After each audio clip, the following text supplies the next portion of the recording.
lo que muestran las encuestas serias, porque hay otro tipo de encuestas también o de pseudo encuestas que vienen mostrándose a través de pseudomedios, que es muy interesante, pero que es parte de otro fenómeno, del fenómeno de la desinformación que estamos viendo en esta contienda, que podemos conversar también sobre eso. Pero lo que marca todas las encuestas que tienen una reputación en Venezuela es una amplia diferencia a favor de Edmundo González Urrutia, ¿no?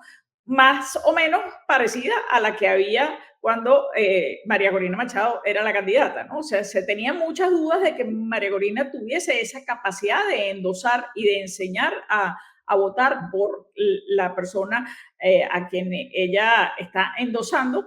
Se tenía dudas de que pudiera hacerlo tan rápidamente, pero lo que hemos visto es que de una manera muy rápida la gente asumió que la candidata no era María Corina y prácticamente el 90% de esos votos se sumaron automáticamente a Edmundo González Urrutia. Entonces, todas las encuestas coinciden hoy que hay por lo menos 25, 30 puntos de diferencia entre la candidatura de González Urrutia y la candidatura de Maduro. Eso es una horquilla suficientemente amplia como para no dudar de la victoria de González Urrutia, siempre y cuando, como dice Héctor Briceño, copiando de los economistas ese ceteris paribus, ¿no?, tan importante, siempre y cuando se mantenga un mínimo de condiciones electorales equilibradas.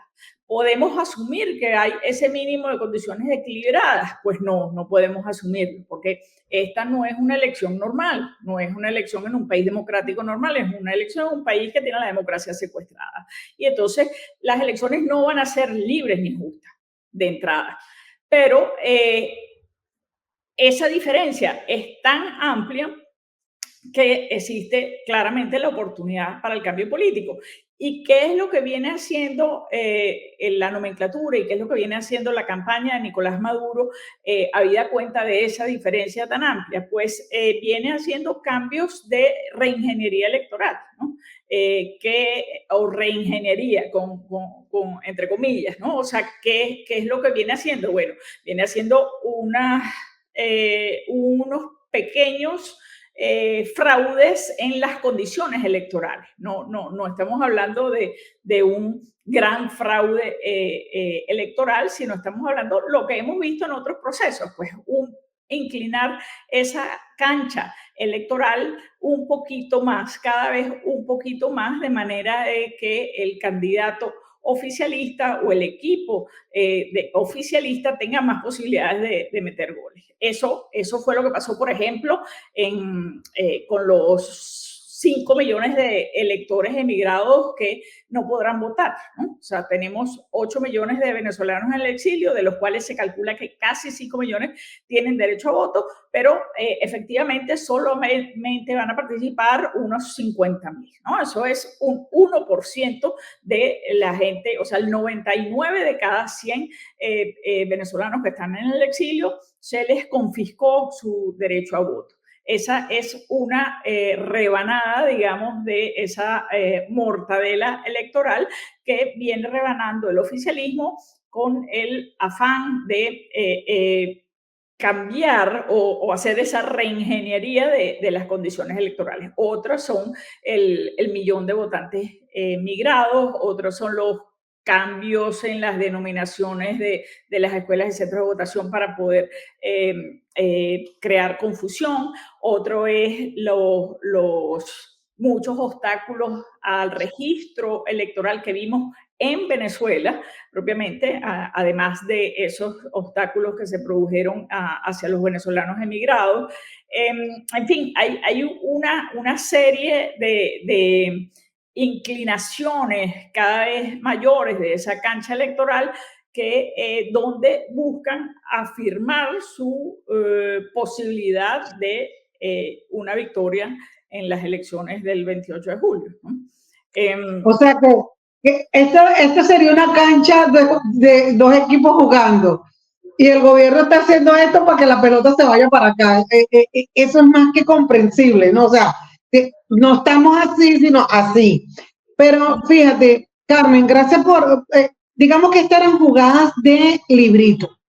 Es decir, estas eran jugadas que se esperaban que ocurrieran y hay gente que dice incluso que, mira, pese a eso, pese a todos los obstáculos que han puesto, pese a la inhabilitación de Machado, pese que incluso se le negó la posibilidad de inscribir a la profesora Corina Lloris en su momento, pues todo, o sea, pareciese que existe la decisión, incluso más allá de la dirigencia política, la decisión de la gente de apropiarse de este proceso electoral. Me da la impresión, es una cosa que uno está percibiendo.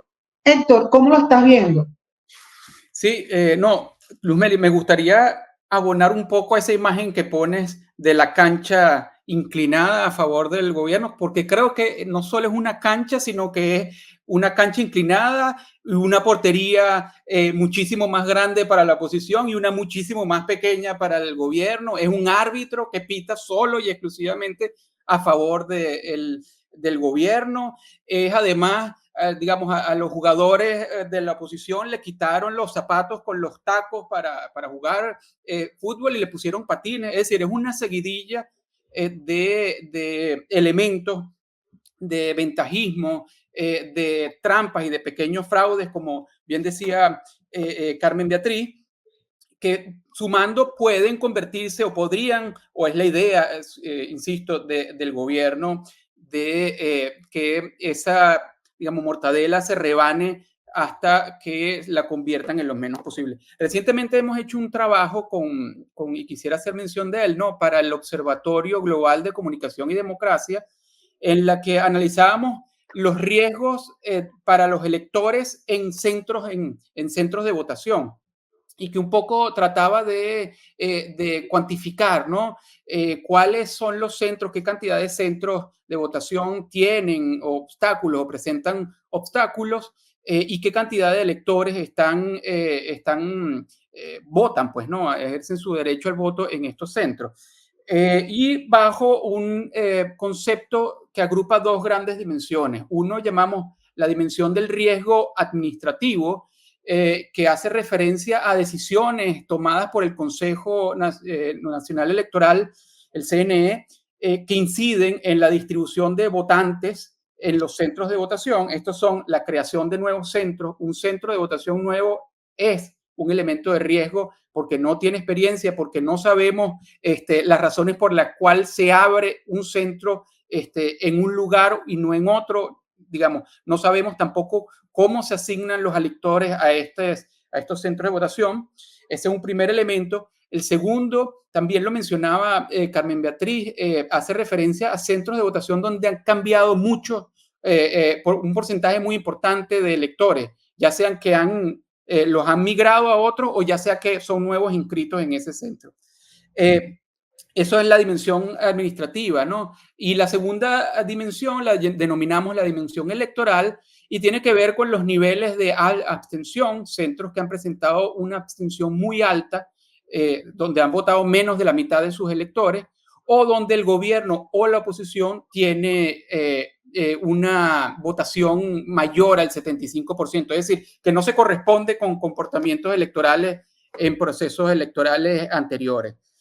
Y pues hicimos este análisis de riesgo en centros electorales. Lo primero que encontramos es que 85,6% de los centros de votación, es decir, 13.600 centros de los 15.500 centros habilitados para estas presidenciales tienen algún nivel de riesgo.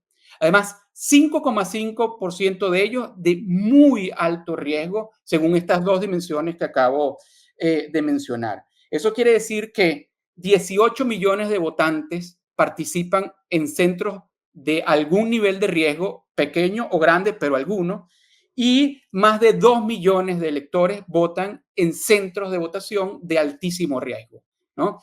Donde inciden distintas de estas dimensiones variables que hemos mencionado. Esto lo que nos dice es que los electores al día de la votación tienen que enfrentar, y están acostumbrados a enfrentarse lo que vimos en este recorrido, las imágenes que nos acaban de mostrar, puntos rojos, ¿no?